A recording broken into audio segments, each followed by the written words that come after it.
Welcome to Caribbean American News Media State of the Nation with Garfield Oliver. The news you report, let's get to work.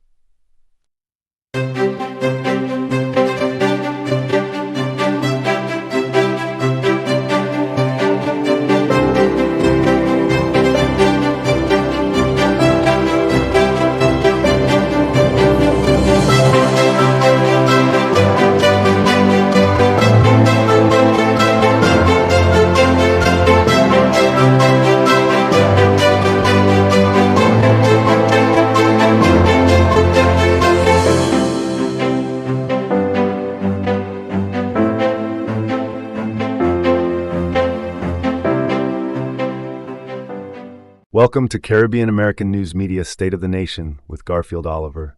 The news you report, let's get to work.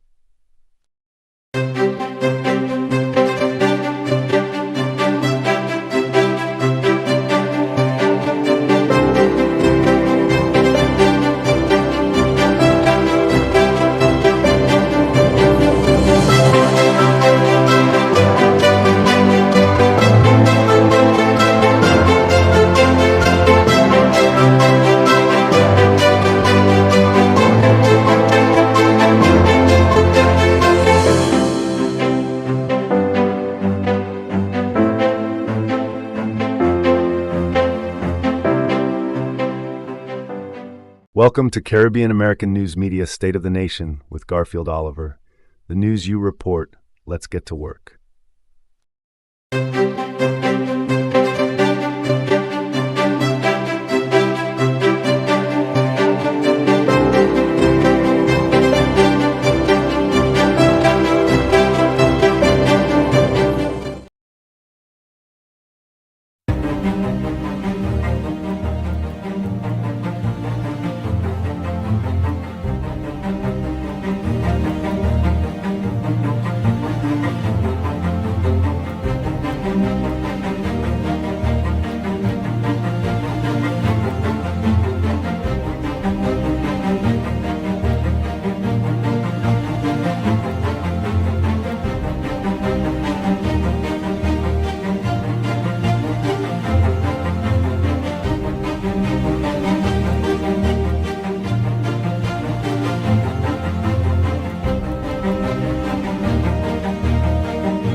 Welcome to the Caribbean American News Media Show, your premier destination for in-depth coverage, engaging discussions, and entertaining segments showcasing the rich tapestry of Caribbean American culture. Join us as we explore a wide range of topics, from current events and community spotlights to arts, music, cuisine, and more.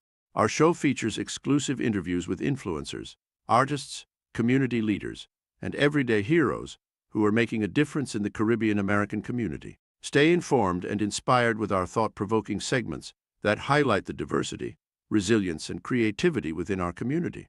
Tune into the Caribbean American News Media Show for a captivating blend of news, entertainment, and storytelling that celebrates the Caribbean American experience. Get ready to discover new perspectives, celebrate successes, and connect with the heartbeat of the Caribbean American community. Don't miss a moment of the action. Stay tuned to Caribbean American News Media Show for an immersive viewing experience like no other. Hashtag Caribbean American News, hashtag show, hashtag cultural celebration. Special good night to all our viewers. Welcome to Caribbean American News Media Platform. We are live on the air. It is a pleasure to have you, my friends. It is 7:21 p.m. and I know in some areas it is 8:21. But greetings to all our viewers here on Caribbean American News Platform. And this is State of the Nation. So please tag a friend. Share the live. Let the folks know that we were on. Tonight we're looking for you to engage with us. We need you to engage with us. We want you to share the live as much as you can. Ensure that it is posted on all your friends and your family's Facebook page. Share the live, folks. Tag a friend. It's important that you share the live. I believe I will have a guest tonight. I believe the political leader might drop in on us tonight. Again, the number is 929-586-1821. I am your host, Garfield Oliver. I've been with you for a number of years and will continue to be here by the grace of God. So share the live, tag a friend. Again, the political leader should be touching base with us a little later on in the program. We are hoping. But thank you so much for being a part of this experience, this beautiful experience. So again, share the live, tag a friend. We have a number of items down for discussion. We want to hear from you, the citizens of the country. I am outside of your country. Those of you who are on the ground, who are experiencing the difficulties, the challenges, please call the line 929-586-1821. We need an engaged people. When the people are not engaged, then you know everything flies, and you people are the cause of sometimes what you go through. You sit there and you say nothing. And greetings to our GVD channel 115 friends and viewers over there. We want to thank the management of GVD TV for broadcasting this program. To our friends in the Dennery South, especially area, Mr. Soto, greetings to you and your family, Kumuye. Praying for you that all is well with you and the family. And to all our viewers from La Pointe on down to the Daito, to Mill Street, Back Street, Bomaigo, Rocky Lane, over there on Bois-Joli, greetings wherever you are. Maybe up in Belfashion zone up there, greetings to you folks. Maybe you're viewing us up there at Bodyley, greetings to you.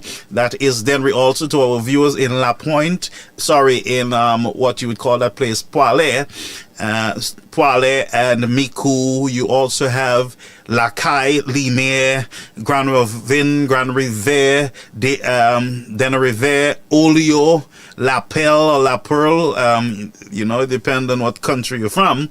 But we want to greet you from Grosile into Soufre, Canaries, Soisel, Babonneau, and folks, you know what I'm talking about. For those of you over in Grenada, St. George's, Grenada, we want to greet you also. Thank you for being here with us. My friend Sylvia and her husband, the family, Dr. Fletcher and all the others who are jumping onto the platform at this time, and they're sharing in a large numbers. They're sharing bigly. This is a bigly moment. So thank you so much for sharing, folks. You must share. Each of us must share the live to at least 5 of our friends.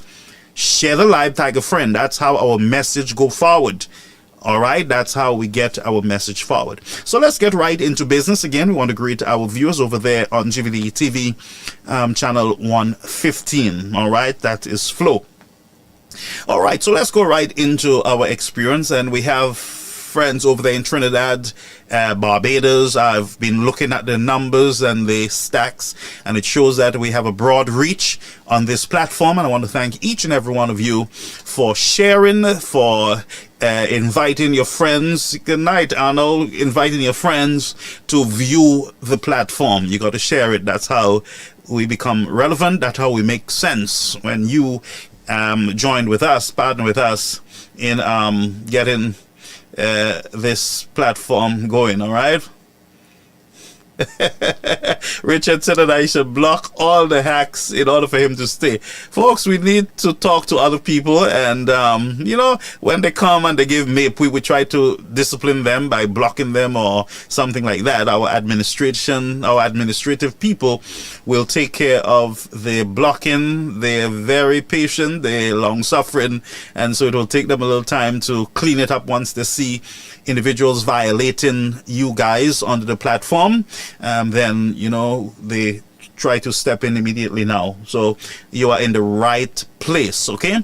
Let's go over to some promotion quickly. We have some promotion before we go into our discussion. All right, so we have 90 Sky FM who have planned a pledge-a-thon for the family of Skinny. This is not officially United Workers Party promotion. This is from Sky FM over there, Champagne and his crew, and this is in honor of Lincoln Skinny Maynard, and this will be done on Thursday the 23rd of January 2025. So this is on Thursday this week at 9 a.m. to 12 p.m. That is on Sky FM. You can go to Facebook or anywhere Sky FM broadcast on the different online platforms. You can join the link there. So it will start Thursday morning, 9 a.m. between 9 a.m. and 12 p.m. All funds go over to the Maynard family, and you can do that whether you are in the United States, in the diaspora, in St. Lucia, wherever you are. You can support. Their numbers that you can reach them at. That's 1758-485-0931 or 715-4589 or 718-223 or 484-8561. So please give them your support. Again, this is a kind gesture from Sky FM, the crew over there at Sky FM, and we applaud them for coming and assisting the family. United Workers Party family have engaged last weekend, and so it was well supported by the people of St. Lucia, and we're hoping that we can continue. And this is a good thing, by the way, that Sky FM is doing, because there are a lot of people who called me wanting to support, wanting to donate. I do not accept money on behalf of people anymore, and so I'm happy that those in the diaspora would have the opportunity to donate to this worthy cause. Donate to the worthy cause. So please support as much as you can. And just to correct Mr. Frederick, this is not a United Workers Party event per se organized by the party. The party did organize an event last weekend with the family of Skinny, and what you are seeing here in this promotion, it is not from the United Workers Party official organ. This is Sky FM putting something nicely together for the family, and I really do appreciate that. I wish that we can have more of that in our country. People, you know, need the support in times of need, and I would say to you that the party would have done what they had to do as a party to assist the family of Maynard. So again, thanks to all who took part in these events. It goes a very long way. All right, so I just wanted to correct Mr. Frederick on the whole assumption that You know, look at what the party doing. The party raising money everywhere for the man, blah, blah, blah. The party is engaging everybody, all the supporters, to come together and make things lighter. You guys have the purse of government, of course, at your disposal. And so you have CIP, you have all kind of monies flying all over the place, loans everywhere, and you can do what you want. The United Workers' Party got to raise fund. We got to bring our little funds together in order to assist, and the needs, it's great in the country, and it reflects on you as a government, not on the United Workers' Party. You're in government, and people got to do fundraisers for healthcare, and people have to do fundraisers for a lot of things. You know, people even have to go and ask for $5 to buy food, so it's reflect on you guys. So that is shame on you. This is not something that you should be talking about. You should be crying shame on your system that has nothing in place for this, for anyone. So they got to go and do what they got to do. They got to have barbecues. They got to do all sorts of things, yeah? So it reflects a reflection of you, sir, and the government of the country. And by the way, that's not your business. All right, so we have a free promotion I want to do for Latoya Popo. This is her little business. I came across it and I said, you know what, let me just put it up for her. And this is delicious donuts. I think she needs to open a Dunkin' Donuts. If these are the donuts that she's making, I want, listen to me, she needs to open a Dunkin' Donuts in St. Lucia. She needs to have a donut store. And you can, this is Guilty, I believe it is Guilty Conception 758, all right? So I'm sure she has some numbers. Her number would be 713-5838 or 727-2471. This is Latoya's business. Please give us some support. It looks delicious, ain't it? Oh, well, I'm getting older, so I can't consume a lot of sugar. But hey, to each his own. You have a sweet tooth, or whatever you call it. Go there and get some stuff from our local sister Popo. All right, I did that deliberately. Give her a little promo there. All right, so we have a new segment that I want to bring up. Right, the name is Black Rant. I came across this and I love it. Black Rant. It's in Creole, but I'm going to be having this segment every Tuesday. I'm going to talk to those who organize it, and I'm going to see if I can have a segment every Tuesday on this platform. It's called Black's Rants. Let's go to Black. So, okay, so let's just get Black from the beginning because I like it. Creole, look, I parle Creole, I swear. Another rant from the hilltop. Koute Black. Les Saint-Lyciens, nous les Saint-Lyciens. Bonjour, les Saint-Lyciens. Les Saint-Lyciens, mon commission kavre là by Prime Minister. Prime Minister Philippe J. Ou di make banana bread. Ou kwe se fig tout seul. Ou kwe se fig tout seul ou ka serve pour faire banana bread. What's about flour? But you jack up the price of the flour. What's about Isla? You jack up the price. What's about butter? What's about Saint-Dou? Ou jack up tout ces prix ça. C'est pour ça là ou te ka hausse prix pain. United Workers Party do Philippe J. pas hausse prix fan France. Et ka pour ça on ka inviter moun pour manger plus fig. Make banana bread. Et qui ça ka fait banana bread là? Just pure banana. Et c'est pure fig ou ka serve banana bread. But fan France is. So qui ça ka dire? Philippe J. ou ni pour sortir en gouvernement. Philippe J. là on commission by les jeunes femmes. Et qu'on ka dire yo pour ka inviter yo pour faire mon banana bread. Tout bagay en banana. Man yon problème pour ça because of c'est manger. Mais et qui ça yo ka mix banana? Mais ou Jacob puis fan France là. Alan Charles était do pas Jacob puis fan France ça. Pour me vatalay. Philippe J. n'a pas commission ba SCAP fig tout seul. Yo ka fait banana bread. Garçon, ouais ou et régime ou s'il vous plaît, nous les certificats Kamado, step down. Philippe J. ou ka inviter moun pour manger plus jeune moun pour manger plus fig. Garçon, fig son bay qui ouais dou ça. So, ouvrez tanglé yo. Ou ka inviter plus jeune moun pour manger plus fig. So ouvrez tanglé ces jeunesse là. Et qui ça yo ka valer fig là Philippe J. Hein? Et qui ça yo ka faire sauce là pour valer fig là? Puis chicken back moute ou sa, even chicken back. So, ek ki sa Philippe J. Pierre, les Saint-Lucien, ou ka invite pou manger pli fig la? Ek ki sa yo ka vale fig la? Ek ki sa? Ek kwa chayo? Mr. Prime Minister, job Prime Minister, sa ka forso. Ou pa ni ase gwen pou sa run pays les Saint-Lucien. Ou tan, so souple, resign, position. Mr. Prime Minister Philippe J. Pierre, ou pa ni pou invite person maye pli fig. Because fig te la, avant, gwan papa ou, ek moun te ka maye. Me problem nan ou ni an, ek, ou pa ka di ya, ek ki sa? Question sa ou ni pou repon Philippe J. Pierre. Ou ka invite moun pou maye pli fig, mwen dako sa. Ek ki sa yo ka maye pli fig la, ale an, ou ni pri komisyon sky high an supermarket la. So, maye fig sek. Mwen wanda ki sa ou ka evini di, lot speech ou, ebe lot town hall meeting ou. Mwen wanda.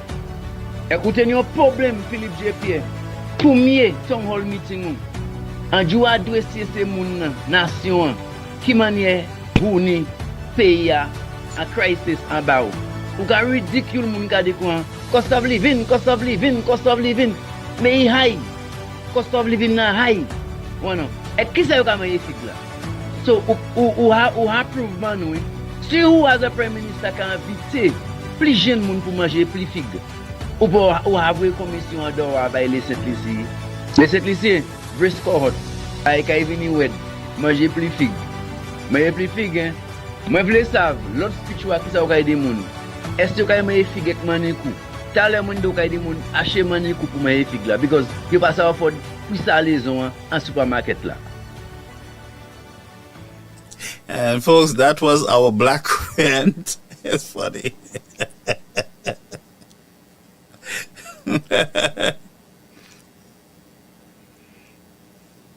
Hey, sorry about that. This is this is funny and black rants. You know, I don't know who it is, but you know, I enjoy that moment. Very funny, but you know, very truthful indeed. Let's go into our official business here at Caribbean American News Media Platform. Please share the live, tag a friend. We are going down into the bouillon or into the belly of the beast at this time. Yes, my friends, share the live and tag a friend. Let's take a commercial break from GVD TV, and we will be right back. At Great Vision Designs, we value our customers and provide cutting-edge customer service. Great Vision Designs specializes in television broadcasting and live streaming of funerals, sports events, weddings, meetings, shows, and more. Call us today at 722-6542 or 726-9914. Or follow us on Facebook and YouTube. Great Vision Designs, coverage you can count on.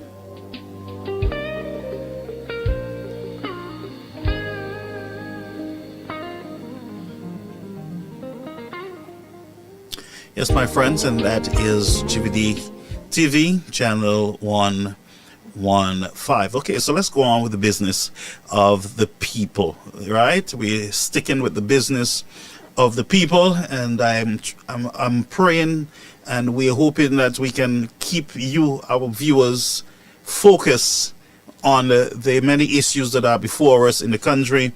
I want to keep your attention on these issues. I don't want you to be sidetracked or distracted with, trivial, petty stuff that does not lend to development of the nation. So, Philip Juppé, he went to the town hall meeting in Dennery, and most of you would have heard before during the last campaign season, we heard of the SLP and Mr. Frederick accusing the government of corruption, and that was peddled a lot in the ear of the citizens of St. Lucia.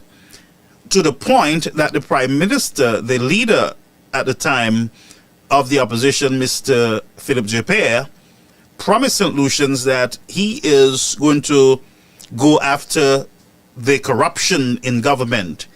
There was corruption, remember, with the vaccine. There was corruption at every turn. There was corruption, Padro letter, and all sorts of corruption in the nation. And Philip Japere came as a leader that was going to, from day one, clean up the corruption, expose the corruption to the point where he promised St. Lucians, his people, that he was going to put in place a special prosecutor to deal with these corruption, because remember their theme was corruption. This was a very was the worst corrupt government in the history of Saint Lucia, and so special prosecutor bill was put in place. We heard nothing from him for a long time. We heard he did not have a desk, he did not have material, he did not have an office. Then we found out, eventually got one, and blah, blah, blah. And so in Dennery, one of the SLP supporters, and I know the gentleman, he was a family friend. I know him working with the government, and he would do his mechanical work. He would fix our vehicles when we would have issues. So I have great respect for him. I can't remember his name, but I'm not going to, because I don't know his politics. It looks like he is SLP supporter. That's his right. So I'm not going to insult him. He has been a very good family friend to us. And so outside of that, our family friend, so just bear with us. We're having a little, those of you on GVD TV, we're having a little issue there, and so we will try to fix the quality that is coming over to you. I saw a signal from our system, of course, but it seems like it has stabilized itself for now. But outside of that, this brother came and he asked Philip Japere about the special prosecutor, of course. Let's have a listen in on Philip Japere. This was last evening in Dennery.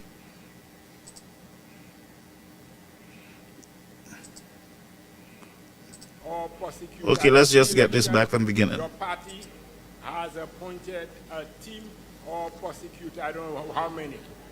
But what St. Lucians are asking, when will we be able to see the work of that prosecutor?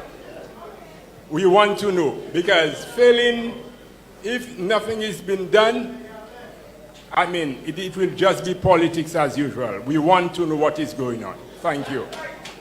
Without a special prosecutor, you know what happened? Okay, so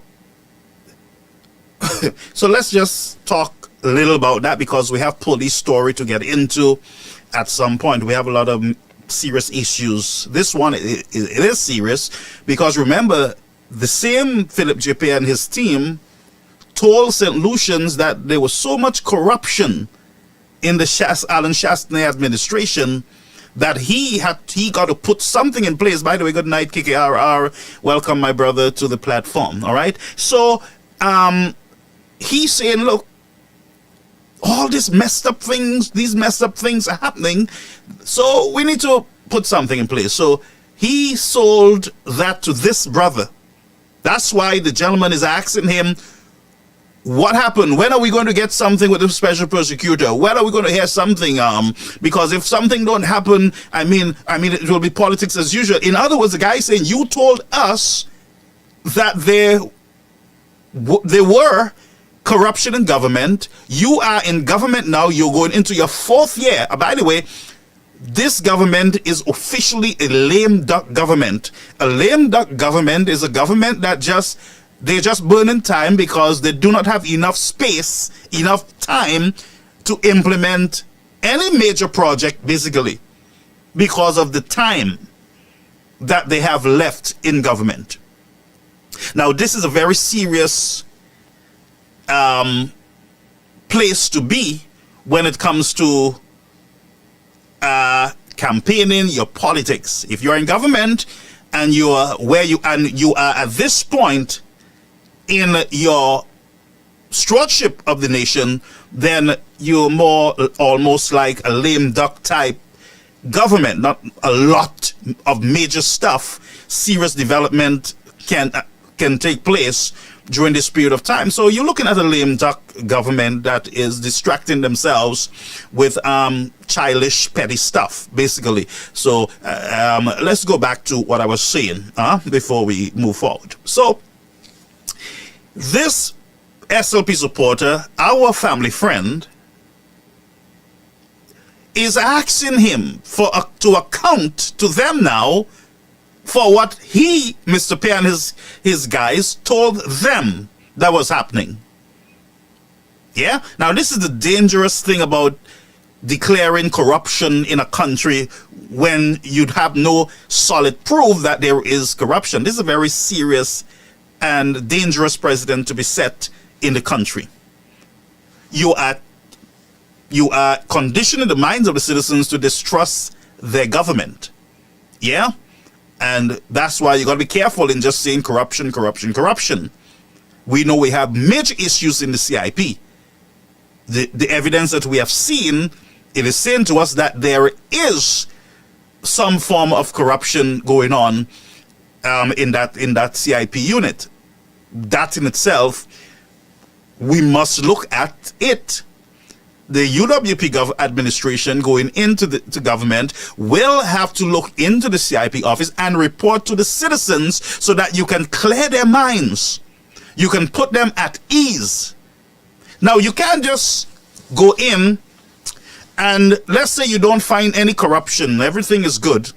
You still got to come back to the citizens and say, look, we thought this is what it was based on what we were seeing, but here is the facts. We have not found any corruption. You got to do that as a party. I want the SLP to talk to the citizens of the country. Show them where you found these corruption. Show it to the citizens. You have a special prosecutor in place. Ever so often, you guys should be updating the nation. You should be saying to the nation, the special prosecutor, we are investigating 4 matters that were brought to the unit. They look serious. We are still looking into them. When we when we get to a comfortable place where we can say, look, there's a problem here, then we will update you. But don't just stay quiet. Don't stay quiet and make us believe that there is nothing, really that we can tell you, and then you brush it tight. You hope with time that people forget. But the people that you want to forget, it is your people. It is your people because you told them that there was corruption. This man, I rate him as a good SLP supporter. A good SLP, as much as he might have wanted Shastner to be arrested or Guy Joseph to be arrested, and that's where a lot of the SLP, that's where their heads are. When they hear special prosecutor, the only 2 individuals they're seeing, Alan Shastner and Guy Joseph, of course. But we understand that. We're not going to fight them on that. That's their, if that makes them happy as they get older, when fine, let them be happy, So, Philip Japere says to the gentleman in response, because remember the guy's asking for accountability, you told us, time to prove it, time is running out, prove it, prove it, prove it. Yes, time is running out, you got to prove it now. We don't have much time, prove it. Tell us something. Mr. Pear says to him, well, you know how these things go. If there is not a special prosecutor, how things go. Now, I am confused listening because I don't know what that means. If there is not a special prosecutor, I don't know what that means. I'm confused. And I'm sure those of you who are listening, you are as much confused as me. Well, I hope I spoke English there. You are as confused as moi, as me, moi. But let the man finish.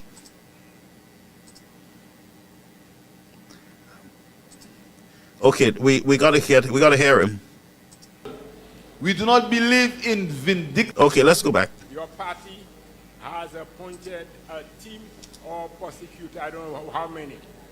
But what St. Lucians are asking, when will we be able to see the work of that prosecutor? We want to know, because failing, if nothing has been done, I mean, it will just be politics as usual. We want to know what is going on. Thank you. Without a special prosecutor, you know what happened? You know what happened? But we are a government of law and order. We do not believe in victimization. We do not believe in vindictiveness. We believe in going through the process. We have appointed a special prosecutor, and the public, you the public, can make reports to the special prosecutor, you know. All of you here who say. So now he's saying all of you here who say. Now remember, he told them, but now he's saying those of you who say can go and report. It sounds to me like the prosecutor don't have any work to do. It sounds like the guy don't have any work to do in the country. So Pierre is telling his people now, as they hold him accountable, they're holding him accountable for what he told them. He said, what you guys, he's turning it around to say, what you guys, if you guys say there's corruption, and basically that's what I'm gathering, you guys can go, you can go and report. Some people have gone. You can go. But we know the people who have gone is Peter Chico, of course. And you heard what the special man said. He said, well, this is nothing, this is not corruption. This one is not corruption. And then he tell you sometimes things appear to be corrupt, but it's not corruption. Now, I could have done that free of charge for the government sitting right here at this platform, put on my robe, special robe, and tell you what is corruption and what is not. What I can tell you what appears to be corruption is what took place between the police officers in St. Lucia, who were transferred on different, that appears very fishy to me. And we'll have a conversation on that. And my question is, who will Garde Verne guard? Who will do that? That's the question, all right? Who is going to help to keep the integrity of the police force together? That is my question. That is my number one question tonight. By the way, the Honorable Alan Shastney will be joining us. I just got confirmation just moments ago that he will be joining us in at least 25 to half an hour on this platform. All right, we look forward to having a conversation with him. So share the live, tag a friend, send out the notification so that the folks can come on to hear their political leader, the Honorable, not just the Honorable is the Right Honorable Alan Shastney. Okay, but let's move on.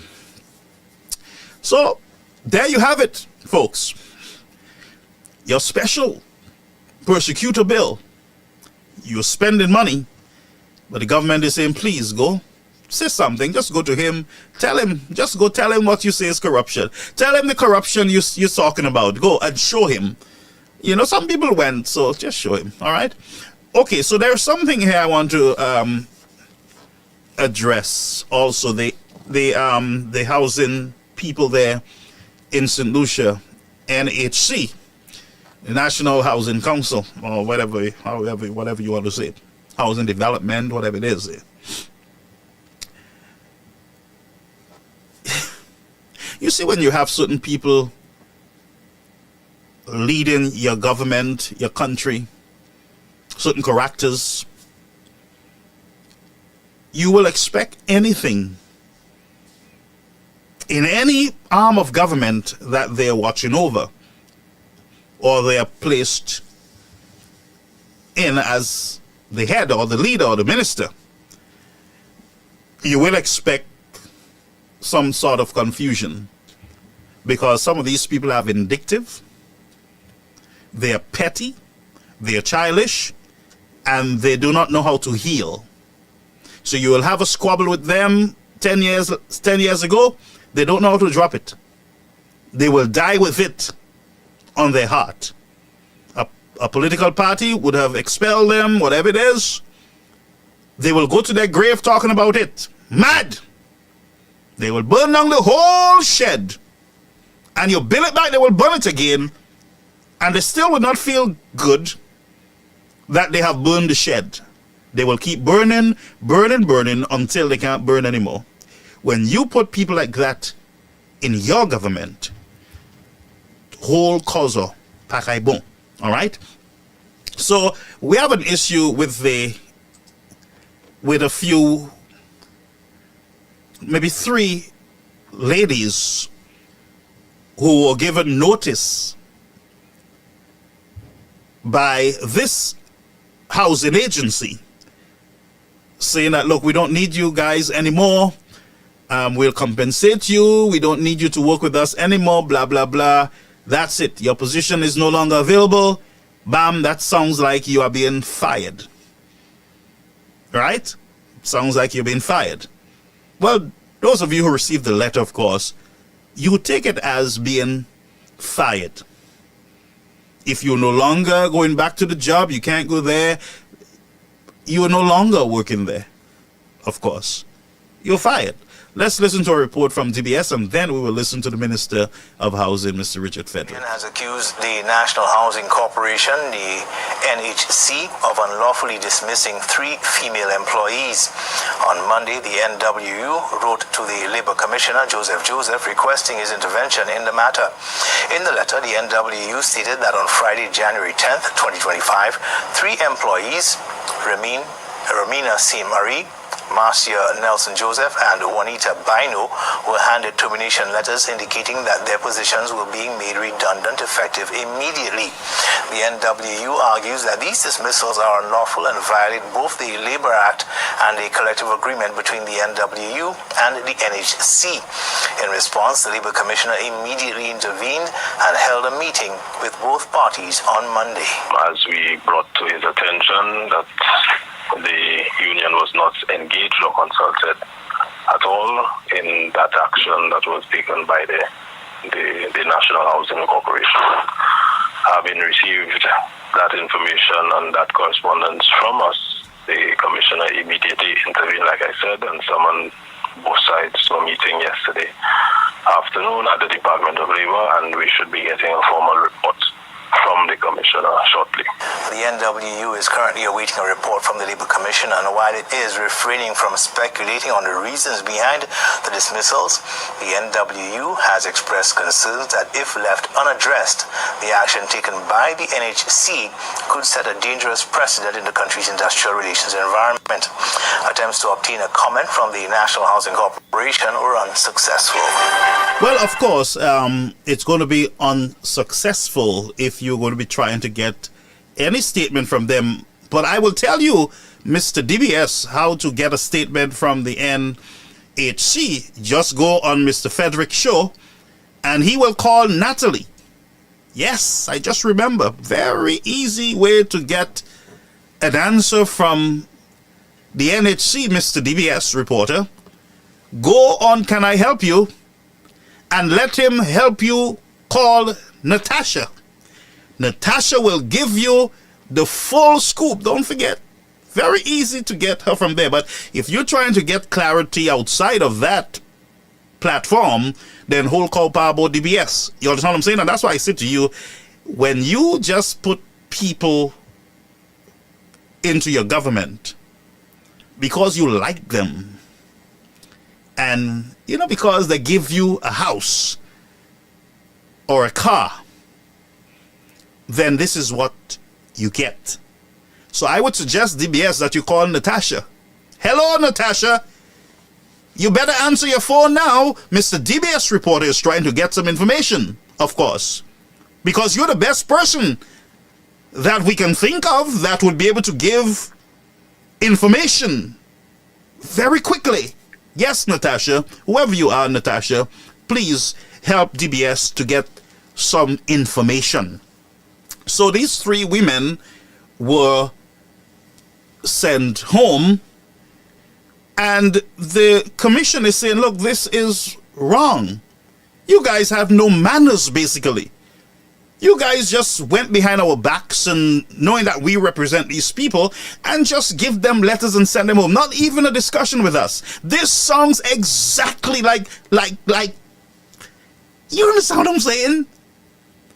This sounds exactly like, I'm trying to be careful here, folks, but you can put the dots together. You can put the dots together. As an organization, a government agency,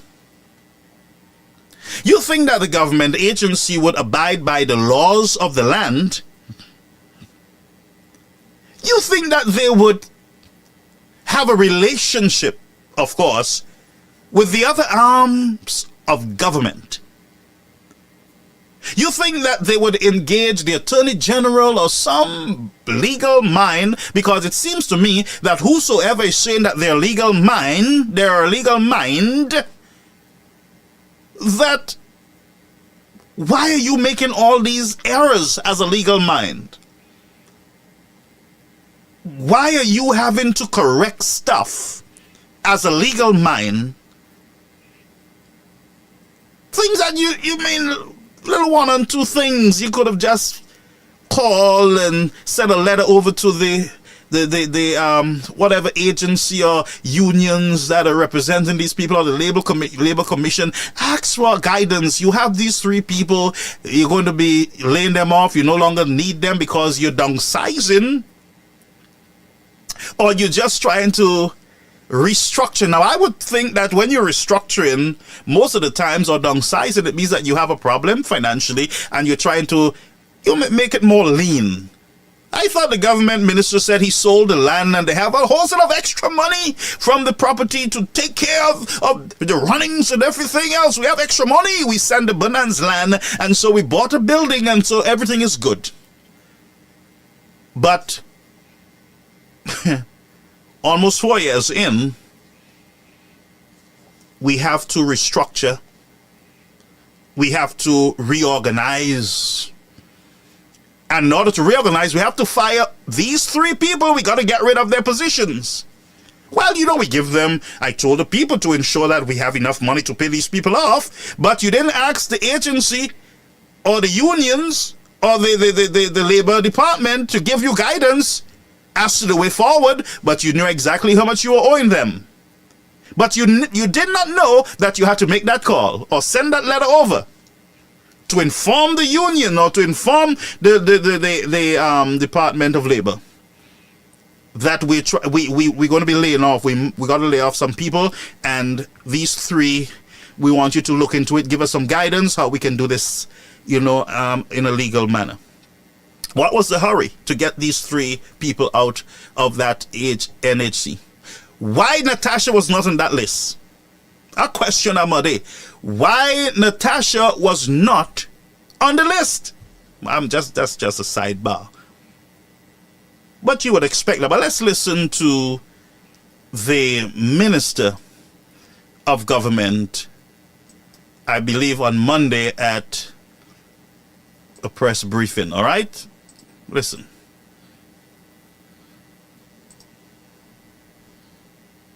Recent dismissal of 3 female employees from the National Housing Corporation, the NHC. He has made it clear that the employees were not fired, but that their positions were made redundant as part of an ongoing restructuring within the organization. If you are running an organization and you have a position, for example, called implementation officer, but you're implementing nothing. I'm not saying that exists in that. I'm being hypothetical. I want to make that clear.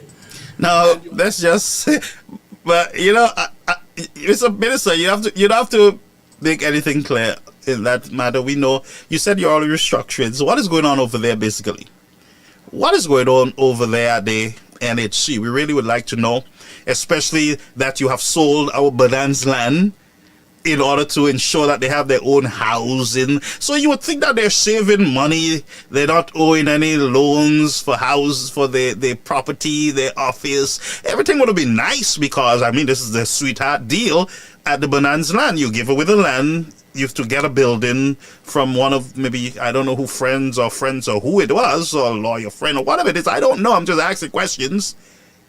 You would think that there is no need to have this major restructuring where you have to get rid of these three quickly. We don't need these departments anymore. You would think that they will be adding more offices. They'll be hiring more people because this is the government of housing policies, the best housing policies in the world. So you would think that they're building different housing projects all over St. Lucia. They're housing projects all over St. Lucia. So therefore there is going to be the need for more workers at the NHC. But what we have is cutting, downsizing, basically, of the NHC. What in the world is happening at NHC? And my question is Natasha going to get a letter too? I'm just asking. I mean, Natasha, she answers the phone quickly. And she gives information, I mean, quickly.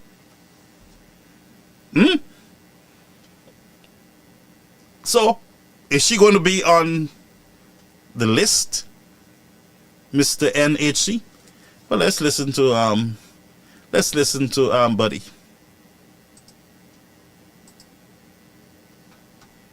Buddy talking with Employees everybody. from the National Housing Corporation, the NHC. He has made it clear that the employees were not fired, but that their positions were made redundant as part of an ongoing restructuring within the organization. If you are running an organization and you have a position, for example, called implementation officer, but you're implementing nothing. I'm not saying that exists in that. I'm being hypothetical. I want to make that clear. And you are implementing nothing. Then the whole post of implementation officer becomes redundant. That name, it does not make sense. So once that position no longer exists, then invariably the whole of that office has to be made redundant. And it is what happened at NHC. Oh, sure. Hold a minute, folks. No, hold your horses, sir. Just pull it up a bit. Pull it up a bit. Because you are speaking to a more educated, a more informed people. So just hold it slowly. So you're restructuring and you don't have let's say there is no financial crisis in the organization, but you're just trying to, reorganize the whole operations. Now let's say that these three workers have been there for a long time. They have been committed to working there. They have dedicated the time and everything. Let's say you're restructuring and there are, let's say, three offices or positions that you don't really need anymore. Would you not try to look around the organization and see where you can fit them in instead of just telling them, oh yeah, we're going to pay you, we don't need you anymore? Would you think that would be the better, seeing that you guys are the best economists and you guys are the best of everything? And you're people-centered and people-centric. It is all about people first. Who are these three people? I really need to know. There must be something else about these people. There must be something else happening here, because anytime Buddy intervenes in something, you know that there's a whole set of other stuff that you don't know, that you should know in order to come to a conclusion on the matter. You understand what I'm saying, folks? I think I make sense. It's all about transparency and accountability. That's why we have the special prosecutor, of course. There was no transparency, there were bubble, there were no accountability. So you would think that, we would try to, things hard in the country. Let's try to save these people jobs, We don't need the implementation. Now, again, he's just saying that. He's just using what It's not really implementation officer, of course. Maybe the secretary, we don't need an assistant secretary. Maybe you will need somebody else. You can find another position within if it's not a financial issue at the NHC. That's why my question is, what is going on at the NHC? See, why the restructuring? Why the downsizing? Why these three ladies? Why three ladies? Why are these three? Why? Who are they? And my question tonight to NHC, what is the full story? What is the full story? And we got to ask these questions, folks, because some people ego get hurt very quickly. And once you hurt their ego, then they will go after you with by any means necessary. So that's why we are asking the questions, because we are part of the checks and balances of government. Yes, we are. All right, so let's take this call, folks. Caribbean American News Media Platform, caller, you on the air.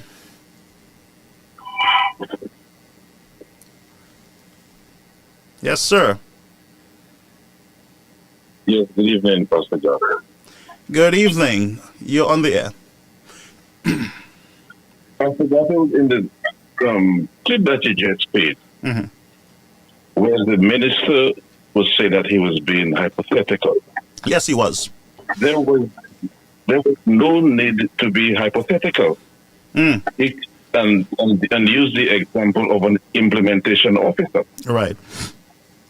We could have simply said what positions those three ladies were employed in, and said, well, they were secretary, they were cleaner, they were janitor, and these positions had become redundant. Right. So there was no need to be hypothetical. It had just been realistic. Well, this government likes to leave us to speculate. Well, that's just to show you that is a pure case of victimization. Talk to me, caller. And he's trying to call. But you mentioned the thing about lawyers. In the Creole language, we call a lawyer an avocat. Avocat? Yeah. And there are also avocacas. What's that one? I want to be lawyer? Well, this is an example of that avocado right there. And people have the impression that this guy is such a good lawyer and he has won so many cases. But I heard a retired police officer last week on another program who was once attached to the drug unit. And he said that this guy has never, ever won a single drug case. Yeah? And he was always the one that people went to for drug cases. He is just good at making deals. When it comes to pure lawyering, this guy is an avocado. And this is why you see he's making so many blunders now. It's all that big bravado. People think that this guy is some big shot lawyer. He is not. He is a bully. And it's about time we take this guy out of our politics altogether. That's my contribution. Thank you so much, caller. Thank you so much. Now, I had to take that early call, all right? And, you know, the caller made some sense earlier. He said that, I mean, just tell us, look, we have three positions at the office that we had to get rid of. It was the janitor, it was the secretary. These positions, we no longer needed them, so we had to, you know, we had to get, but the games, and that's why I say to you, solutions, anytime them fellas come and tell you something, you got to ask yourself the question, where is the rest of the story? Or what is the rest of the story? Yeah, because there's an old saying that, what is it? There is more in the on the martyr than in the epistle, or in the epistle and the martyr, something to that effect. But there is always more than you're not seeing, that you're not hearing from your government. So let's listen to him a little more, and then we will move on. workers' layoffs and that they receive proper compensation for their service at the NHC. The occupiers of those positions invariably, if the positions are no longer available, we had to sever ties with those persons, but not before paying them over $520,000. One person got in excess of 200 and something thousand, 238,000. So it is not to say that you are deliberately doing anything that would cause. Now, Solutions, I want to show you some issues that I'm having. Let me take off one side of my suspenders, because with this government, you have to walk a again on one side in order to get to understand what they're really saying to us as a people. You have to take off one side of your suspenders to understand the whole story, because story she tell me that they le ubazo di le fini. You check it? Now the calls are coming in quickly, so let's take this call. Let's take this call, all right? Our system just got jammed. Just give me a minute to get it unjammed. Caller, you're on the air. Caribbean American News Media Platform. Good evening, Brother Garfield. Good evening, sir. How are you? Good. How are you doing, man? Not bad at all. Brother Garfield, I want to applaud the job. And you see, before you came on air, that clip you playing there, I was listening to that clip. Mm-hmm. And this is the very word this guy think. And again, he think. Because in my humble opinion, some of the St. Lucian people, this guy fooling with the way he meant his words. This man wants us to believe that he's not micromanaging, right? Mm. That's his word. That's not our word. That's what he said. However, he never knows nothing about the firing of those people, that he gave a whole scenario about the hypothetical, right? But Brother Garfield, if you listen to the guy, if you have nothing to do with what you allege about the not firing but the letting go, why you want to justify? Why is it you telling us about $500,000 that they were well compensated and all of this? Why do you have to say anything? But caller, before you call, right, I was about to say, not to cut you short, that I don't like the idea that this minister keeps putting people's private business out. I don't like it, period. Because let's say, for instance, we get to know who these women are, all three of them. All of us would know now that these people have money, that they got $500,000 and $200,000. We would know the people's, and normally with finance and that amount of money, you want to be very careful. This is a careless government. My brother, very careless. And my brother, I overheard people talking about ethics. Ethics. Where is the ethics of the minister? Huh? Didn't the minister take an oath? You know, why is it this man can come on radio or live TV and just call out numbers, say whatever he wants, and then he gets a free pass? Well, he's not getting a free pass this time, because it's clear that this minister, the way he operates, is everybody he has a problem with or that disagrees with his opinion, they have to go. If you not align with whatever he's bringing forth, you have to go. My brother, this is a dictatorship being there. You see, Brother Garfield, what I do not understand is the reason why St. Lucians haven't taken the street and make more noise as to what is really happening there. Now, I will say something here tonight, and that's the problem our people have. If you were to have any conversation with a St. Lucian, you know what they will say. And that's why Richard said it. But Gaza, the people get paid, Gaza. They didn't just fire the people or let them go. They make sure they pay them, so the people get their money already, that kind of thing. Yeah. You know, you see where the problem is? So that's why he keep mentioning these things, my brother. Because when in most St. eye, if you pay the people, the person, even if their fundamental right has been violated, it is justified by the fact that they got paid. My brother, we have a serious problem, and the minister knows exactly what he's doing. This man needs to be out of office tomorrow. Have a good night, brother. Thank you so much, Colin.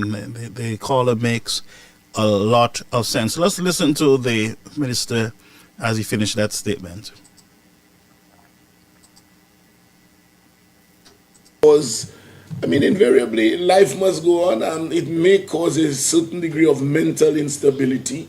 But the thing is, the compensation packages, and when I got to hear of what the decision was, because like I said, I do micromanage, it was the Human Resource Department committee, that made recommendations, and the board went with the recommendations. It had nothing to do with me. But one of the things I ensured, I said, before those persons go home, ensure you'll have money to give them every penny to which they are entitled. And that was done. They were not terminated, they were not fired, but the position... Okay, so they were not terminated, they were just sent home. What can I say, folks? All right, so we're going to have the opposition leader, the Honorable Alan Chastney, on the platform at this time. Greetings, sir. Happy New Year to you, folks. We have the Honorable Alan Chastney, leader of opposition and the political leader of the United Workers' Party. Welcome, sir. Great to be on your show again, and Happy New Year to you and your family. Yes, sir. Happy New Year to you. And obviously to all your listeners as well. And I sympathize with the cold that you guys have, but we're enjoying some beautiful weather down in St. Lucia. Oh my God, it is very serious up here right now in New York. Yes. I heard. Yes. And there's snow in areas that we have never seen, I believe, somewhere in New Orleans down there. Wow. Yeah, very serious times. Yes, sir. Yes, so we've been discussing, we have some issues here. One, we saw that the police commissioner reassigned your bodyguard. It seems like there is some sort of political interference in the police force at this time. Well, as I told the police commissioner, given the fact that my security was only given a letter with no proper explanation, and that I was never contacted. So if I had not reached out to the commissioner, nobody would have spoken to me. And his promise that the special branch would have contacted me, which they have not. And the reasons I'm hearing for his transfer certainly create a lot of speculation on my part. But this is further amplified by the fact that Richard Federick, 4 days prior to my security receiving his letter, had publicly told the commissioner that my security posed a threat to the Prime Minister, which is, absurd or ludicrous. So wait a minute. So I'm a little confused. I honestly missed this one. Your bodyguard is a threat to the Prime Minister of St. Lucia. Correct. So he's saying that because I'm in regular proximity to the Prime Minister, which is not true. The only time I ever seen the Prime Minister is in Parliament. And in Parliament, my security is not with me in Parliament. They're outside the Parliament building. You're talking about a trained police officer, that he would be a threat to the Prime Minister. And then it would appear that the Commissioner of Police has reacted to that because my security was then transferred. Now, this is there's no precedence for this. Certainly when it comes to the Prime Minister, the leader of the opposition, and to judges, that persons get to determine who their security is, because you can imagine this is a person that's going to be with you all the time, is going to have intimate knowledge of your coming and goings, your lifestyle, and certainly there are many times that I have to have conversations in front of my security, and I have to know that person is person of trustworthy. Now, if in fact that the person is being transferred based on politics, then I have to suspect that the person that's coming to replace him is also there because of politics. Wow. So there was no discussion between the police commissioner and yourself prior to... No, prior to this, no. So when my security indicated to me that he was going to be transferred as of Monday, I then called the commissioner, who was on leave, and he was kind enough to come and meet me off during his leave. Oh, that's good. But I have to say that I was totally not satisfied with the explanation that was given to me. Wow. Well, and I have been reading a lot on this matter, and based on what I am reading, it seems like the people of St. Lucia, they are concerned about what would appear to be a security bridge for you at this time, and it is inflicted by the Commissioner of Police. Well, it certainly brings into question whether, in fact, the acting commissioner is, in fact, neutral. Now, you know, Garfield, our democratic system is based on the premise of our Constitution. And our Constitution is based on the premise of our consent. So each person, citizen of St. Lucia, has given to consent to being governed. And in being governed, that we adopt the Constitution to protect our individual rights.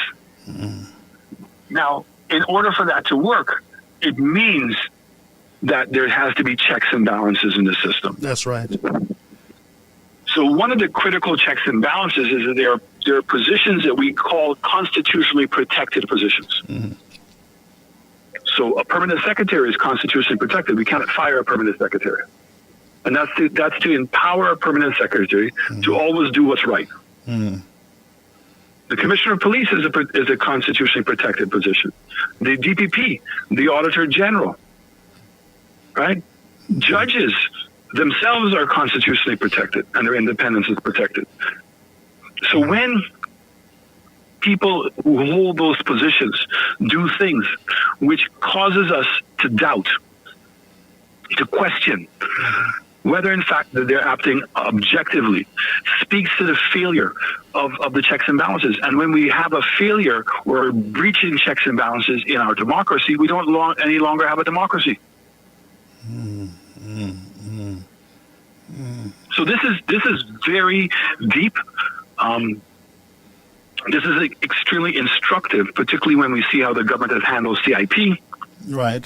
What's going on with healthcare, what's going on with national security. And the NHC also. Correct. And the significant evidence that this government continues to betray the trust of the people of this country. Wow. Now, it clearly gives what we've seen with Richard Frederick in the past, that we have to start thinking that Richard Frederick is the Prime Minister of St. Lucia. Because everything that he comes out on his show and says and he instructs people to do, it happens. It happens, yeah. So when he says that when somebody has to be arrested, when this has to happen, it happens. The Prime Minister, on the other hand, continues to give us excuses that he doesn't know. Yeah, but... I don't know. Right, and Richard seems to be knowing everything and getting things done. And Richard knows everything. Yeah. Correct. And not always to our best interest. So those persons that would say, oh, they were happy to see Richard taking a strong stance against criminal elements in St. Lucia and calling them out, that's not the reason why Richard was calling them out. Richard was calling them out because they betrayed him. And they were a threat to him, not because he's known about those persons forever. And it's only now 4 years later that you want to call them out?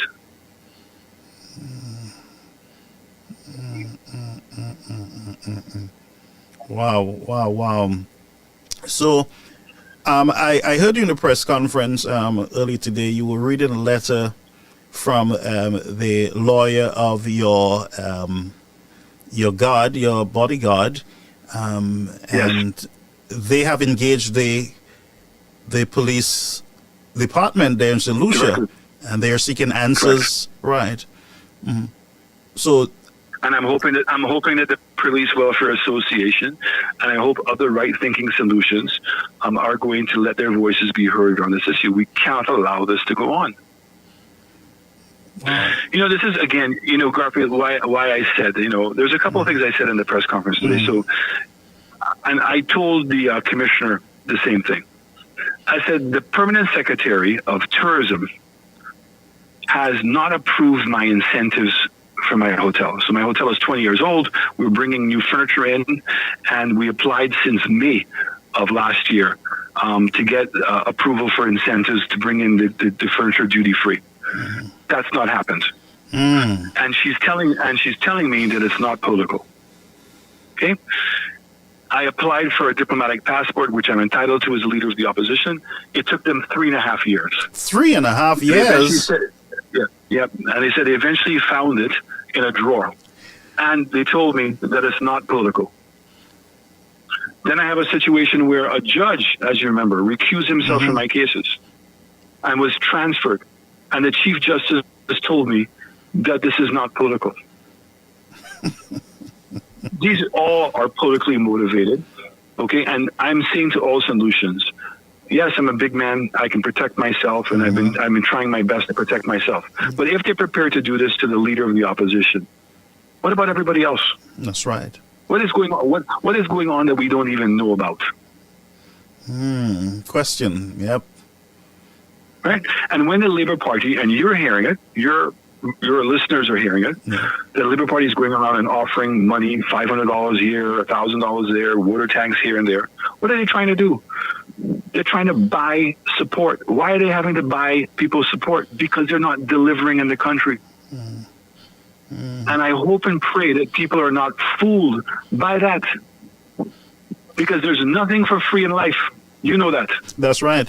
But Mr. Shaston, let me ask you about the St. Jude Hospital. What is your thought on the completion date that or period that is being given to us as a nation? Sometime this year we're going to get a brand new hospital. So we now know two things for sure. That when the Labour Party was in opposition, they lied. So when we made a decision to move into the new to build a new hospital, remember? Yeah. They said that we were fooling the people of St. Lucia. That's right. And they said that all we needed was some chemical and some paint, and we could have moved in within 6 months. I remember that. Because the hospital was 90% complete. That's right. Alvina Reynolds said that too. Right? Here we are 4 years later. They've not moved in. They've spent over $200 million. Okay? And they're less than 50% completed. Less than 50%? Yeah, he said he's 90% completed on phase 1, and they've just started phase 2. So how can it be? Just think of it for a moment, okay? You said that we fooled the people of St. Lucia. The hospital was 90% completed. All it needed was some chemical and some paint, and we could have moved in. And here it is 4 years later, and they've spent $200 and something million, right? And they're only 50% completed. What kind of math is that? Yeah, this is very confusing for me, Right. So even if. And remember, this came from a prime minister who said that he was the most ready prime minister, or most ready person to be prime minister. Okay? So as far as I'm concerned, and as far as all St. Lucians should be concerned, it doesn't matter when they open it, because if you spend enough money, right, you can ultimately make anything work. That's right. But they have already failed. Because if in fact they had continued to work according to their own report, forget about my report, their own report, $100 million and a year, and they would have been in. So that means that we would have already been into the new building, and we would have saved $150 million. Yep. Wow. So the hospital is 50% complete this time, and we are hearing that they are going to be using some of the buildings that you erected during your time in office. the pieces that are 90% completed are the pieces that we had. Mr. Chastain, are you serious? I'm dead serious. So the part that they have not started is the old building. Because they're having the same problem we had. The building is not of international standards. You cannot go and retrofit an outdated building. Nobody is going to certify it. So again, let's think of the semantics of Labour Party. Oh, we had the Canadians who came down. The only thing that the Canadians came down to certify were the buildings that we built. Nobody's going to certify that old building. Trust me. I mean, you're in the business, so I gotta believe you. Well, time has proven that we're right. Yeah. It's 4 years. They've not moved in. They promised you that they would have moved into the first phase since last summer. Now they're telling you it's going to be this summer. So now we know in 2025 that when the Labour Party said to the people of St. Lucia that the hospital was 90% finished and we just need to clean it up and move in. Now we know that they misled the people of St. Lucia. They lied basically to the citizens of the country. Correct. And I believe in your judgment, go ahead, sir.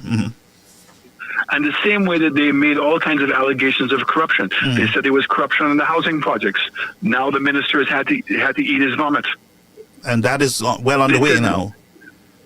Right. They said that there was corruption on the Rodney Bay Road. They can prove nothing. They said there was corruption at HIA. They can prove nothing. But in the meanwhile, Garfield, I'm going to say something to you and to your listeners. Yeah. And I want people to really appreciate how angry we should all be. Okay? So let us take the Galaxy Hotel.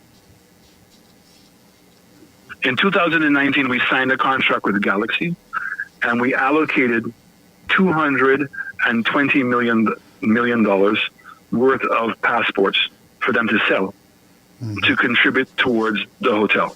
Okay? Right. And the hotel was supposed to cost $300 million US. Okay, so they would have had to find about $100 million US. Right. Of their own. Okay? The new government came in, and in 2022, they amended the contract. And instead of $220 million of passports, they gave them $1 billion US worth of passports. And that's for the same hotel that would have cost $300 million. Correct. So no change to the hotel. Okay? In addition to that, they ended up making them what's called a promoter. So both a developer to build the hotel and a promoter to market the CIP. And in making them a promoter, they paid them a commission. And the commission was equivalent to the administrative fee that the government was going to get. So that means that they could make another $150 million US. And that it also meant that the government of St. Lucia would receive nothing. So in this new amended deal, the government of St. Lucia, they receive nothing. Nothing. The company was their allocation was increased from $220 million to $1 billion US. That's a lot of money. Okay, so $1 billion US means 1,000 million. So it's the equivalent of giving 1,000 people $1 million US. Okay, that's $1 billion. All right. And they gave them a commission, and the commission was another $150 million US. What is the justification for all this increase? This is a big increase from 300 million to $1 billion, and we're talking about the US. No. The hotel's cost stays at 300 million. Right. But the amount of passports they were allowed to sell was $1 billion US. Instead of 220 million US. So what is the rest of the money for? And they gave them a commission of another 150 million US. So I want you to understand who gets the money. Galaxy. Okay? But why? And Galaxy does not fall under the laws of St. Lucia. So Galaxy has the money, and the Galaxy is free to do with the money as they please. Okay? Now, if you go to the site today, there's barely 10 million US dollars worth of work that's been completed in 6 years. Want me to repeat that again? Yes. If you go to the site today, because remember it started in 2019, we're in 2025. 6 years later, there's barely 10 million US dollars worth of work on the site.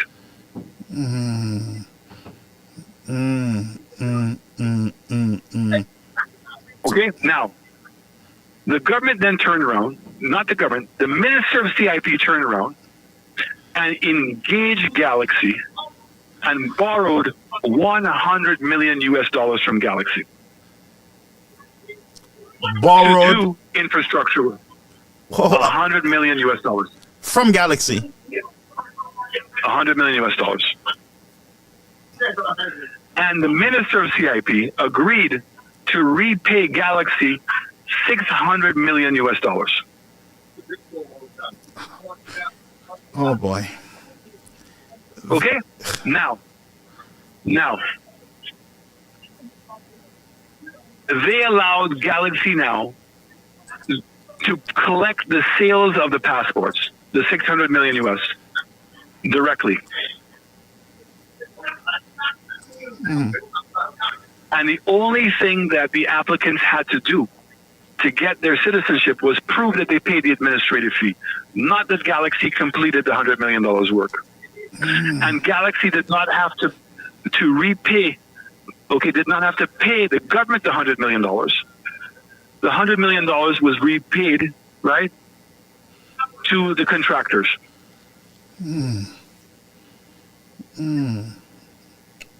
Right? So that's 600 million US plus another 1.2 billion, that's 1.8 billion US dollars. Then they gave another 78 million, $80 million US to BMAX. And then we're now finding out that GPH is now collecting 10 US dollars per head on the arrivals. But before it would have been 6. Correct, 550. 550. Okay? Wow. So $10 at 1 million passengers per year, approximately, for 40 years is 400 million US dollars. So that means that this government has transferred 2 billion, over 2 billion US dollars of state money. Because remember, the money comes from the sale of CIP, and the money is coming from the airport, from the cruise ship tax, and money is coming from the NLE. That's another 30 million US. So that's state money that's now been transferred to international companies outside of St. Lucia.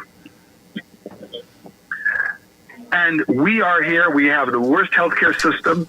We have deplorable roads. Tell me about it. And we're and we're now being taxed. The government has now announced that they're going to extend the 2.5% tax past the 2 years. What? Correct.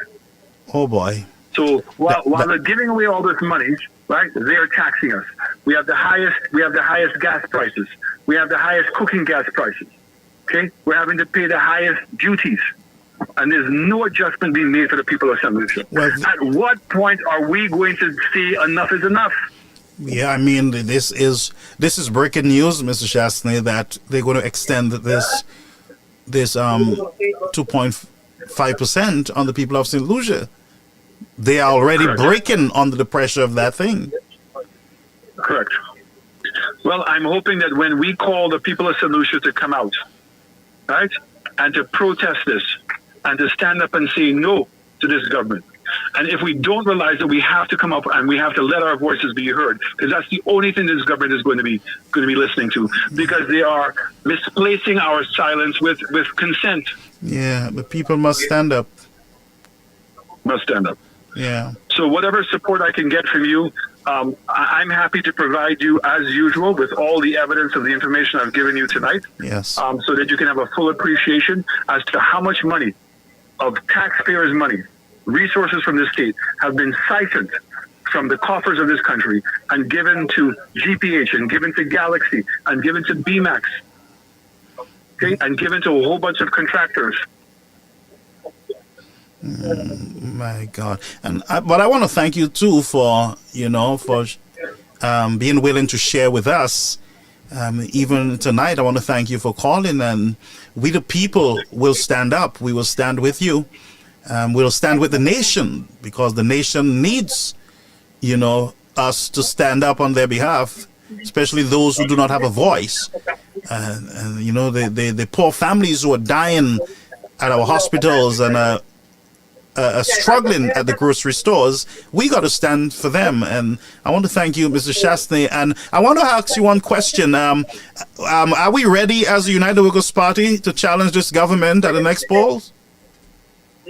Absolutely. I mean, I'm very proud of the United Workers' Party. I'm here in Niku tonight. Oh. We're getting our forces mobilized. We will be announcing more and more of our candidates. So we've gone through an intense candidate selection process. I'm very proud to see some of the people that have made themselves available to represent this party. And I'm very excited about what the future holds. But I have to tell you, given the pronouncements by President Trump last night, it was a wake-up call to the Caribbean that we better get our act together, because the benevolence of the United States towards international to other countries is gone. We're going to have to compete and stand on our own, and to be able to work with America. We can't be sitting here crying poor. No, it's not going to work. Especially with the climate change and the high cost of energy. The small developing states will feel the pressure from his policies. Yep. Wow. But thank you so much, Mr. Shas, for being here with us tonight. We appreciate it. My pleasure. We'll talk soon. We'll talk again. Thank you. Look forward. Okay, folks, that was the Honorable Alan Chastney, leader of the opposition, and also the political leader of the United Workers' Party. We're going to take our final break, and then we will entertain your calls. I wanted to review the press conference by the United Workers' Party earlier today, but we will have to do that on a special broadcast, maybe on Sunday or sometime on Thursday if we can find the time.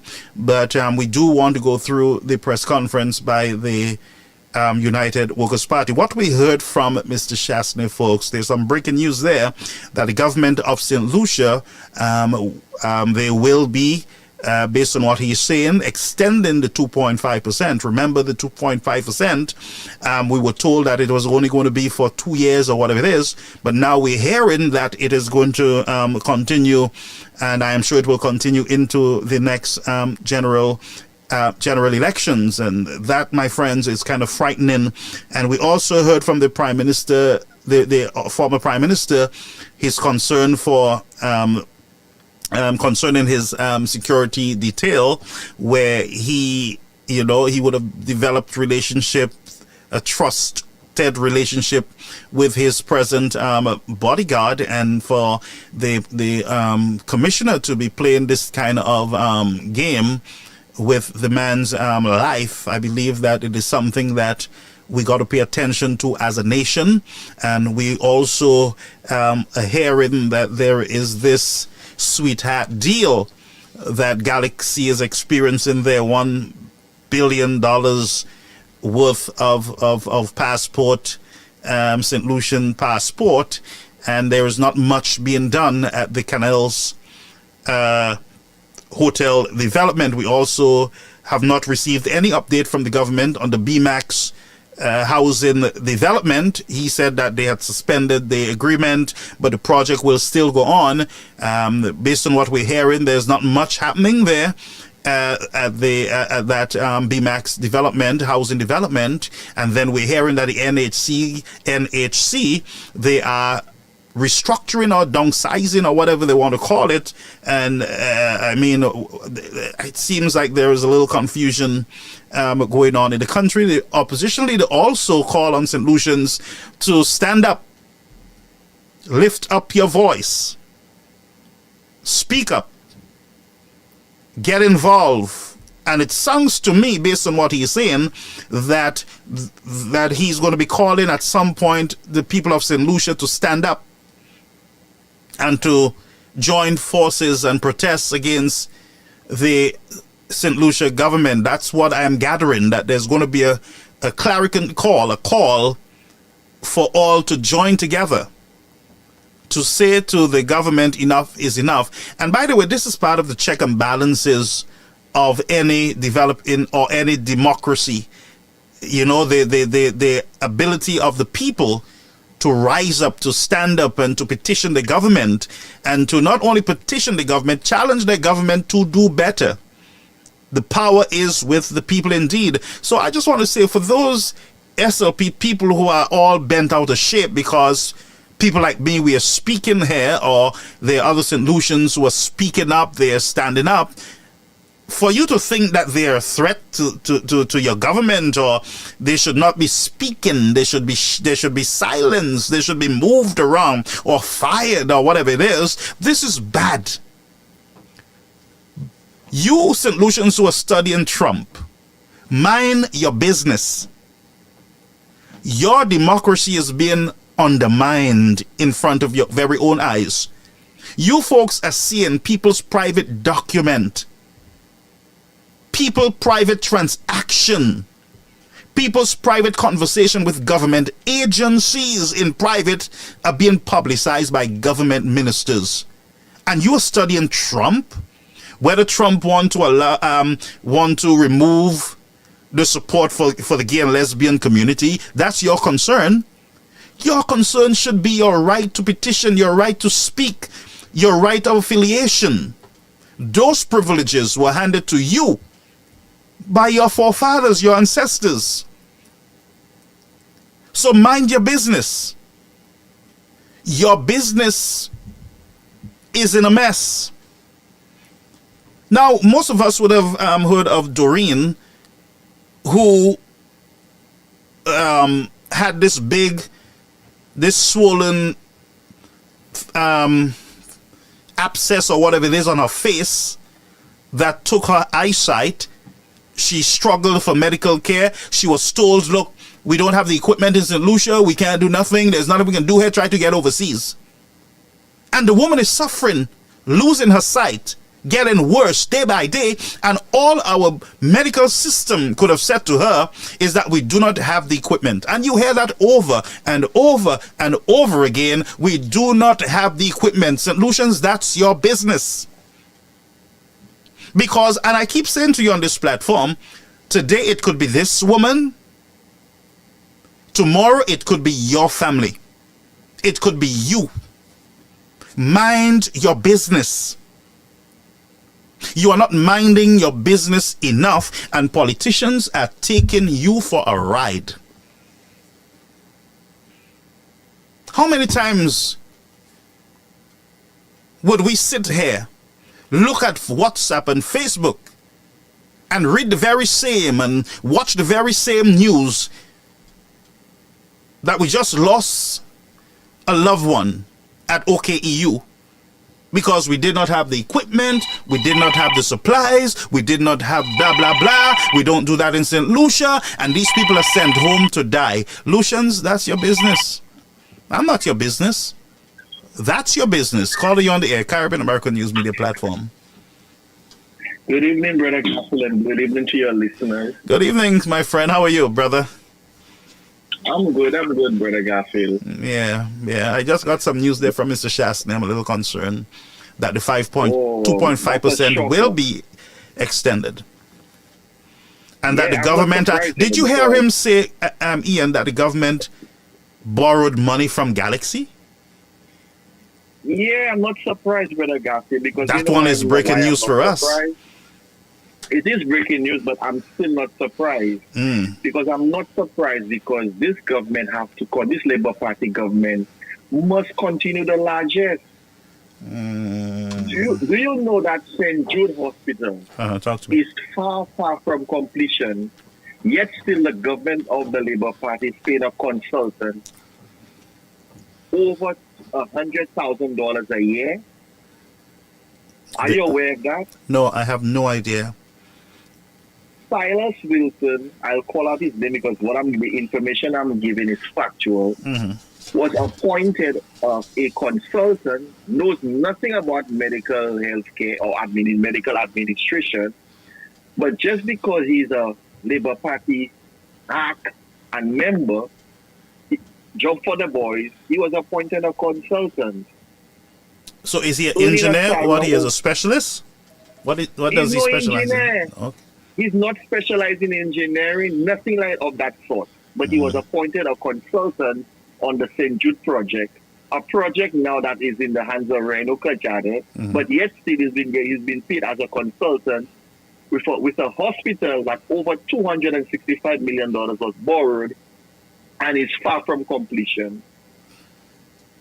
But the government said that the hospital will be delivered to the people this year. Brother Garfield, that hospital, that St. Jude Hospital, you know what the Labour Party will do? Mark my words, and I'm saying it here on your platform. They would open the building like what they did with OKEU, open the structure like a shell. There's no equipment there. Have a grand opening and name it and say they opened the hospital just to fool people. Remember, I said so on your program. So you don't believe that they would open the hospital and have this hospital is beds? St. Jude. If the residents of the South and other nurses and doctors believe that they're moving out of the George Odlum Stadium anytime this year, they better think again. That's not going to happen. What the Labour Party will do, mark my words, they will try to finish the structure with no equipment there and open up, have a grand ceremony to fool people, a naming ceremony like what they did for OKU, and call the election in the hope that they can fool people to win another term. That's exactly what they plan. Because they have all the money that is needed to finish, based on what they said to us, to but finish. I'm hearing some scary news. Talk to me. I'm getting some scary information, and I need to do some follow-up.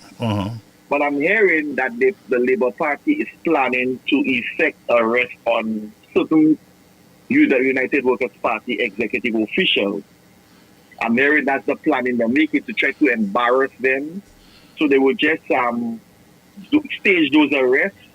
And next thing you hear in the coming months and weeks, that certain top officials of the UWP will be arrested by the police. This is their plan. Because they recognize that the special prosecutor, there's nothing happening. The special prosecutor, if you listen to his Christmas address, he's basically saying, listen, I haven't found anything. And if you have information as a citizen, come and give it to me. One would believe that if all the hype the Labour Party was making during the run-up to the last election, that when we come in Shaftney and Guy will go to jail and whatever, that the hacks are depending on the special prosecutor to have some kind of airplay. But they're realizing now that there's nothing happening with the special prosecutor. He's been paid a salary for doing nothing. And so their plan now is to try to cock up some kind of arrest when it comes to United Workers' Party top officials. That is the plan they have. And I'm putting my political leader notice and the hierarchy of the UWP, be on guard. This is the plan of the Senator Labour Party, to start some kind of arrest so that they will have some kind of, how I put it, talking point to score some points and to energize the base, because they realize that for them to energize the base, there must be some rule, and that is the plan. Well, let's watch and see. The next scary thing for me is the situation with my brother Jan Gustav and the other police officer, the corporal, Mr. Shaftney's security detail. That is scary for our democracy. Here it is that a government minister, Richard Frederick, could go on his show publicly and give a police commissioner instruction who to discipline and who not to discipline. Where in the world can a government minister give a police commissioner instructions as so far as who he should discipline and who he should not discipline? But let me ask you, And this that's is not the thing- same Ian that I've been hearing Richard Frederick talking about for a while now. I've been just calling the guy name. Is this the same Ian? It is the same Ian Gustav who Richard Frederick have been over the years attacking verbally on his talk show. He has been attacking Ian Gustav relentlessly with no cause. And so Ian now, as a citizen, even if he's a high-ranking police officer, his duty as a citizen is to defend himself. And that is what Ian Gustav has been doing. So Richard Frederick now cannot take the heat. He's giving the police commissioner Verne instructions to discipline those police officers. In what capacity is Richard Frederick, or what authority does Richard Frederick have or has to give a police commissioner instructions to discipline police officers? That cannot be right. Okay. And that shows you the arrogance, that shows you the contempt that Richard Frederick has for the people of St. Lucia. And what is even more sad is that Verne Garde, who is the police commissioner, acted on those instructions. Sending Jan Gustav on leave with no due process. You have not explained to the gentlemen why they were, in one instance, one was sent on leave and one was transferred. No due process, no reason why they were transferred. You only acted on the instructions of a government minister. Well, I look forward to him responding to the lawyer. Yeah. But you know what is even more scarier? Talk to me. If a government minister does not like what you say, Brother Garfield, he can give instructions and say to any police officer or the commissioner of police, go on and arrest so and so because I don't like what they say. And this is a problem that we have. Wow. So we in for some scary times, under this Labour Party government. Some scary times. And as citizens of this country, we have to speak out forcefully and loudly, because if we do not do that, we are losing our democracy slowly but surely. Have a blessed day and night, Brother Garfield. Yeah, thank you so much for calling, Ian. All right, folks. I have a call here that I want to return this call. I'm not sure who it is, but I want to return this call. This person was trying to get us. Let's see if we can reconnect with them.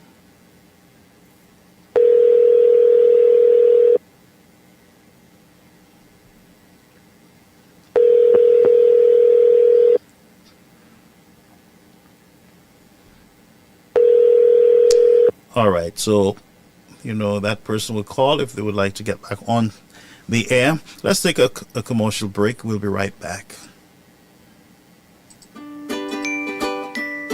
At Palette Pleasure, located Ogier Vieux Fort, we take pride in our ability to cater to a wide range of events and occasions, whether it's a joyous celebration like a birthday, anniversary, wedding, or graduation, or a more somber gathering such as a funeral or first communion.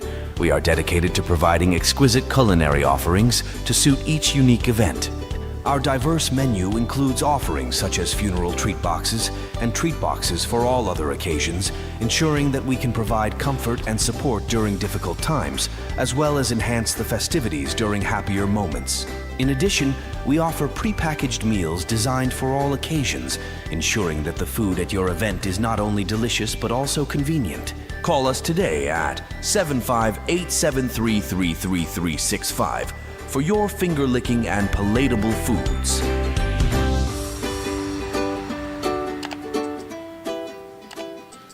All right, and we are back. Folks, we have a letter. We have the letter here from the lawyers of Mr. Harvey. Let's just go through it for a minute. I saw someone was just trying to get on to us, but they can always call back if you want to get on the air. It's 929-586-1821. All are welcome to call. So let's go over to this letter. I hope you can see it. Let me allow it to get on the main screen. And this is the lawyer of Corporal 296 Harvey. All right, I'm just showing it to you. This is the letter communications from the legal firm, law firm, and it was written here to Wayne Shallery, and that is Deputy Commissioner of Police, Royal St. Lucia Police Force, Bridge Street, Castries, and the reference here is transfer of Corporal 296. Folks, I hope that you can see it there, and it is here. We are acting thereon on behalf of our client, Corporal 296. This is the introduction. We have been instructed by our client that he received a letter dated 14th January 2025 from the Acting Commissioner of Police, Mr. Vaughn Garde, advising him that a sensitive incident involving his conduct had come to the attention of the Office of the Commissioner of Police. So somebody wrote the Commissioner and told him of some sensitive incident that took place, and so the Commissioner acted quickly in just transferring the guy without any question. Just transfer him. Could it be a rumor? Could it be a lie? Could it be an enemy of the guy, somebody who don't like him? Commissioner just moves him out. Yeah. And this is it. The guy was transferred. Our client was required to present himself to Superintendent of Police Stephen Victorin, officer in charge of the Northern Division.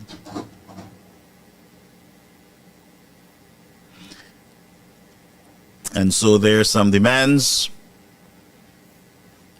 Therefore, we hereby formally request the provision of the information that came to the attention of the Office of the Commissioner of Police in order to fully advise our client. So in other words, the lawyer is saying, look, you said that, you have some information, that's why you were able to transfer the guy. We want that information in order to advise our client. All right?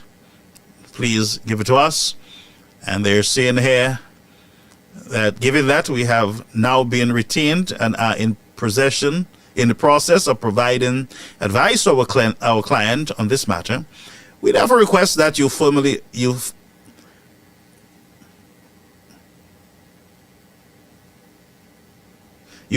agree to stay all actions relating to this. All right. Says will be issued by Friday 24th January 2025. Failing which, our client will be forced to seek intervention or the intervention of the courts. All right. And you can see here that it is CC to the Honorable Philip Juppé, Minister of Justice, National Security. And we have the Acting Commissioner of Police. We have the Attorney General. We have Leader of the Opposition.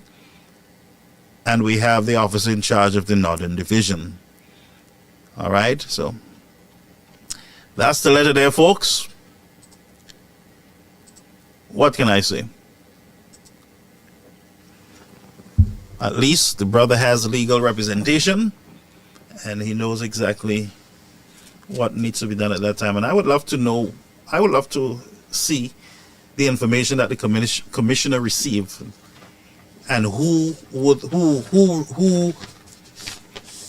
wrote to the commissioner. And speaking of sensitive stuff, let me tell you something. And to you government ministers, you guys have done enough for us to remove you all, or for the people to remove you all. The people don't have to write to anybody to remove you. The people at the appointed time will just do what they have to do. Because some of you have not been respectful. You have been rude, some of you, disrespectful to the citizens of the country, out of control. Yeah? And if we're talking about matters of sensitive nature, we can find incidents upon incidents upon incidents where some of you are threats in the very House of Assembly. Some of you should not carry firearms close to the opposition leader as ministers of government. So I'm not sure how the bodyguard of Mr. Chasney is a threat to the Prime Minister when some of you government ministers have firearms on your waists in the House, and you're spitting fire against the opposition leader. You're angry. We can see the anger. And the commissioner sits there, observe, laugh, I believe, and I will assume, and does nothing. The Speaker of the House says nothing. A minister with a firearm, clearly those of us who have eyes to see, we can see his anger. You can see him sometimes losing his breath. You can see his anger, that you have, boy, the anger, if I can only hear. But the commissioner is quick to move an officer who is not a threat to anyone. Move him out. There was a man, a brother in the police force who were accused by women. Prime Minister had that man working there as acting commissioner, had him there as deputy, and all kind of story, and did nothing. Nobody acted swiftly to do anything. While the women, the so-called victims, alleged victims, work in the same space. Prime Minister, I don't know, I just accused, what do you want me to do? Nobody else complained, and does nothing. Government workers who threaten to kill and to beat people up. Bring my thing for me, or I kill you, I beat you, bring my money. Says nothing.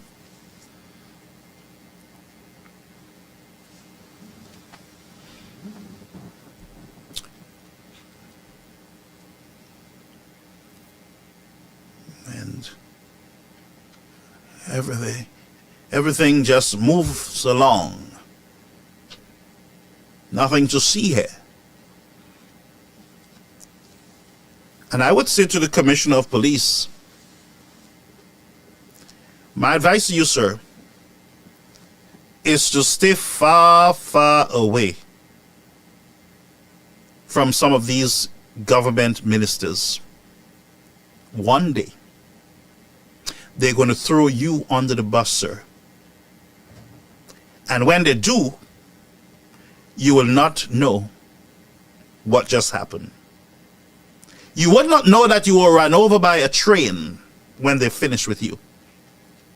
Stay away from taking instructions from some of these government ministers, especially those who are not in charge of you. Because I heard a guy went on national television and he said, do something now, Mr. Prime Minister, Mr. Commissioner, do something now, I'm tired, do something now. And before you know it, the following day, there was police all over Castries. There was police stationed in every hole in Castries. Huh? And then I heard a gentleman said, Mr. Commissioner, this person is a threat. This person is a threat. Do something now, do something. And before you know it, transfer. And you guys think that we as a people, we are just blind and, we just talking. We don't see anything, But the people that really matters, they're watching. And the line has already been drawn between both parties as far as I'm concerned, because all UWPs know who they're going to vote for. When I say who, the party. All SLPs know that who they're going to vote for. That line has been drawn, but there is another line that you guys are missing. It is a group of people in your country that is not on either side, and they do not like nastiness. They are professionals. They look at the issues. They look at your tone. They look at your expression. They look at how you manage government affairs. They look at your policies. That group has gotten larger. I'm going to say this again. That center group has gotten larger than you guys think. And they're more engaged than you can imagine. That group, they are not your regular Joe Blow that will go under a live and spend an hour listening to you, or 2 hours. No. But that's the group that I suspect you need to be very careful with. Because that is the group that will write you your farewell letter when you ring the bell. Don't worry about the hard UWP and the hard SLP. Worry about those that you are not reaching at this time. Those that you're turning off, the professionals like police officers, nurses, who are working under conditions while you say to them, all is well, and they're saying, no, all is not well. They are the ones that you got to be concerned about. You also got to be concerned about those who have been impacted by the medical system in the country. And nothing in hell will change them. Some of them have already made up their minds what they're going to do. And I know decent people. A decent citizen of a country would say, that type of behavior, I don't care where you say you come from. You can come from Baghdad. You can come from Iraq. You can come from the worst ghetto in the world. We will not tolerate that type of behavior in front of our children, in front of our generation. We are not going to tolerate it. That group is the group you should be afraid of. I'm Mr. Shastney, who is the political leader of the United West Party. And by the way, we also heard tonight Mr. Shastney saying, look, we are ready. Bring it on. He said we're ready. So I'm going to say to you supporters who are concerned, where them? Where's the candidates? Hold your horse. Raise your voice. Speak up about the issues that are impacting you, and allow the party to assess, evaluate, and to give you decent people that can rescue the country from where it is now. You don't want people to just pick up people because you like them, or because just pick them up and say, here's one, here is two, here is three. No, if the process is going to take a little longer and you are going to deliver quality candidates, it is worth that delay. So don't rush your party to just throw. You know what happens when you rush things. When you rush things, you burn things. When you rush things, you destroy things. When you rush things, you make bad decisions. Some of you who have run into marriage without taking your time, you're rushing to marriage. Look at some of you, where you are. The man down the road and you up the road. Because you rush, because you just wanted a temporary high. Yeah? And then you say, boy, if I had take my time in, I wouldn't make this mistake. I'm saying allow the party to do what it must. And hold them accountable privately. Hold them accountable. But we must always remember, it is the United Workers' Party. And don't let nobody tell you that this don't look like the United Workers' Party. Listen to me. If your party looks like the United Workers' Party 10 years ago, 40 years ago, then you better wrap it up and throw it in the sea. So when people say to you, that's not Sabah Flabo, you need to be happy, celebrate that they're seeing the changes, that they cannot recognize what it was before. But it always must be for the better and not for the worse. So let them continue to tell you, Sabah Flabo. You be proud and embrace that theme, Sabah Flabo, because it is not a Flabo that will roll over and cower and hide because you raise your voice and you have a gun at your side and you're like a roaring lion, and they run and they hide and they say, boy, don't talk, don't talk. Or they say to me, go back to St. Vincent, you're ugly, I don't like you. If those things easily provoke you, friends, you need to remain focused. Refocus yourself. There's a lot of issues that we need to continue to keep before the people. Because if we don't correct the healthcare system anytime soon, we are going to have a major disaster on our hands. You hear what I'm saying? Now, all these groups that get monies from the United States, different agencies, let me tell you something. You better brace yourself to find money on your own in your country. And don't depend on the United States. Because Trump is going to be Trump. He will do what he wants. Yes, he will be challenged in the courts.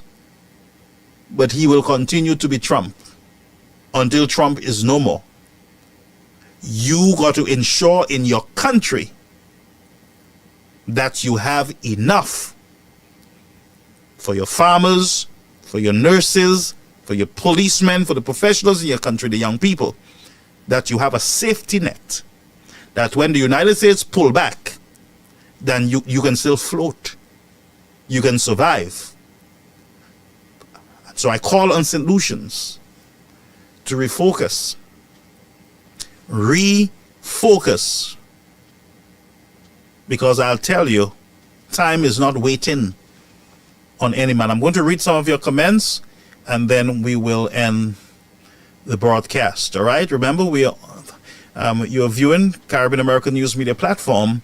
This is State of the Nation, and we're live on GVD TV, also on YouTube and on our Facebook channel. To those of you who are joining us for the very first time, I want to welcome you. Thank you so much. And to our regular viewers, I want to thank you for being a part of the experience here at Caribbean American News. To those of you who came here to annoy us and to, we had to remove some of the comments because they were very insultive.